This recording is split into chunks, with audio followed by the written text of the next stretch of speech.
You are watching Tutor Medj. Ang pag-aaralan natin ngayon ay base sa MELC, Most Essential Learning Competency Code, M8AL-1A-B-1. So, ito yung factors completely the different types of polynomials. A. Factor the difference of two squares.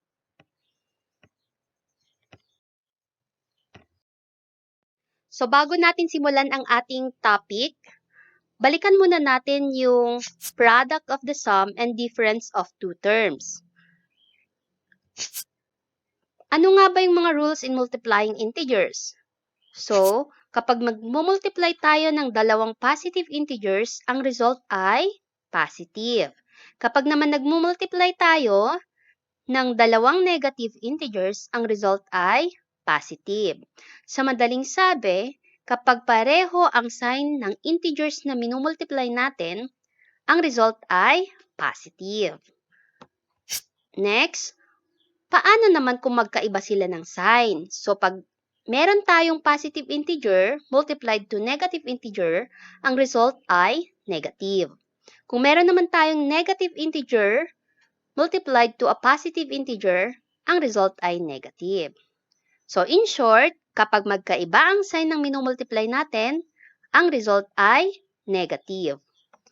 Okay, example, meron tayong x plus 4 times x minus 4. So, ito na yung product of the sum and difference of two terms.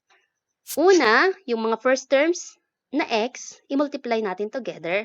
So, meron tayong x square. Lagay na natin, equals x square.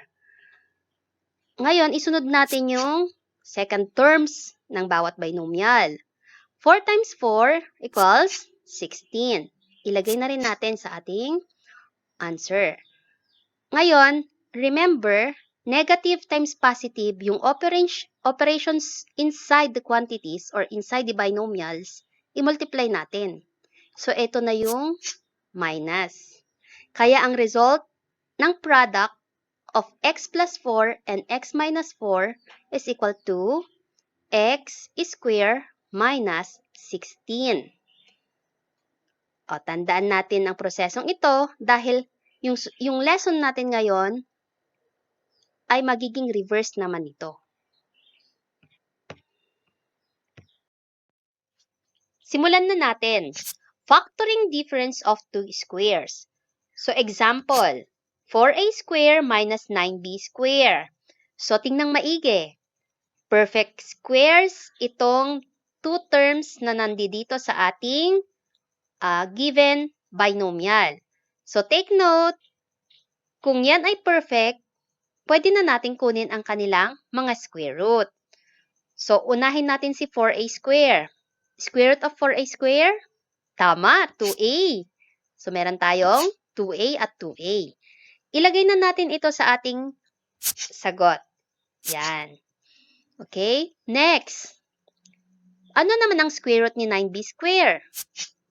Tama, 3b. Okay, ilagay na rin natin ang 3b sa ating factors. Ngayon, tandaan, nagfa-factor out tayo. Kanina, sinimulan natin sa product. Ang product ng positive at positive ay positive. Ang product ng negative at negative ay positive. Ang product ng positive at negative ay negative. At ang product ng negative at positive ay negative. Ibig sabihin, ngayon si negative, dito, magkakaroon ng factor na isang negative at isang positive. Ganun lamang kadali ang factoring, difference of two squares. Subukan naman natin itong pangalawang example. 121 x to the 6, y to the 4th, minus 64, a to the 8th, b to the 6th. So, square root of 121 x to the 6, y to the 4th ay 11x cubed y square. So, tandaan lamang, ang pagkuha ng square root ng exponent ay simpleng-simple. I-divide lamang si exponent by 2. So, tulad nito, ang square root of x to the 6 ay x cube. Ang square root of y to the 4th ay y square. Nakuha ba?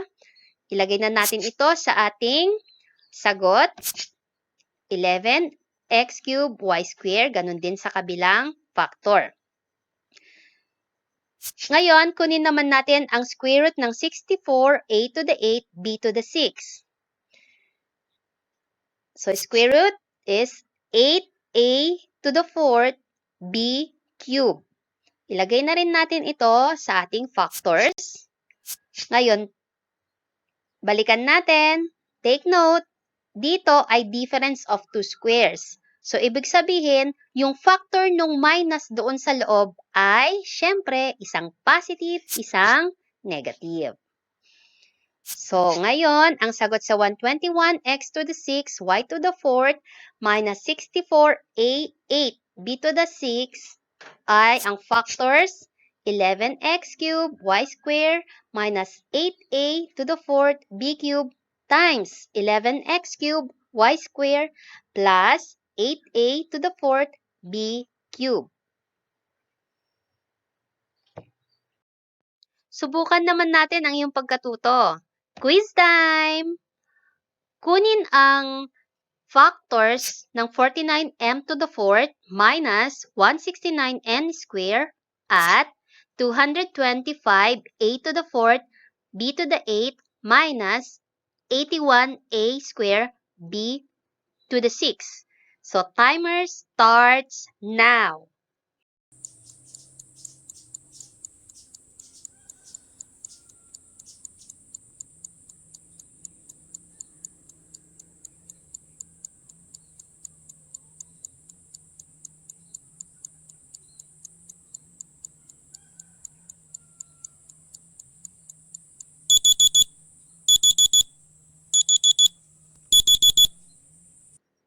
Okay, tingnan natin kung tamang yung sagot.